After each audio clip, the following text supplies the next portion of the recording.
24 മണിക്കൂറിനുള്ളിൽ വലിയ അളവിലുള്ള മഴയാണ് പെയ്തതെന്ന് റവന്യൂ മന്ത്രി എ.പി. അനിൽകുമാർ. രാത്രി 2-നും 3-നും ഇടയിലാണ് എല്ലായിടത്തും മണ്ണിടിച്ചിലുണ്ടായത്. നിലവിൽ എല്ലാ കാര്യങ്ങളും നിയന്ത്രണ വിധേയമാണെന്നും മന്ത്രി പറഞ്ഞു. ശക്തമായ മഴയാണ് പല ഭാഗങ്ങളിലും പ്രതീക്ഷിച്ചതിനേക്കാൾ കൂടുതൽ വലിയ മഴയാണ് ഈ ജില്ലകളിലൊക്കെ തന്നെ ലഭിച്ചത്. 24 മണിക്കൂറിനുള്ളിൽ വലിയ രീതിയിലുള്ള അളവിലുള്ള മഴയാണ് പലയിടത്തും, പ്രത്യേകിച്ച് പത്തനംതിട്ട, കോട്ടയം ഭാഗങ്ങളിൽ ലഭിച്ചത്. റാന്നി, നേര്യമംഗലം എല്ലാം 200 mm ആണ് മഴ റിപ്പോർട്ട് ചെയ്തത്. 200 mm മുകളിൽ 357 വരെ അത്തിക്കയം, വടശ്ശേരിക്കര, അതുപോലെ തന്നെ തെക്കേക്കര ടൗൺ തുടങ്ങിയ സ്ഥലങ്ങളിലൊക്കെ വലിയ രീതിയിലുള്ള മഴയാണ് റിപ്പോർട്ട് ചെയ്തിട്ടുള്ളത്.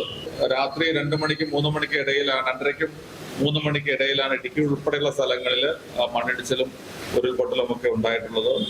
അറിഞ്ഞ ഉടനെ തന്നെ റവന്യൂ ഉദ്യോഗസ്ഥന്മാരും പോലീസും നാട്ടുകാരും ഒക്കെ തന്നെ സംഭവ സ്ഥലത്തെത്തി എത്രയും പെട്ടെന്ന് രക്ഷാപ്രവർത്തനങ്ങൾക്ക് തുടക്കം കുറിച്ചിട്ടുണ്ട്.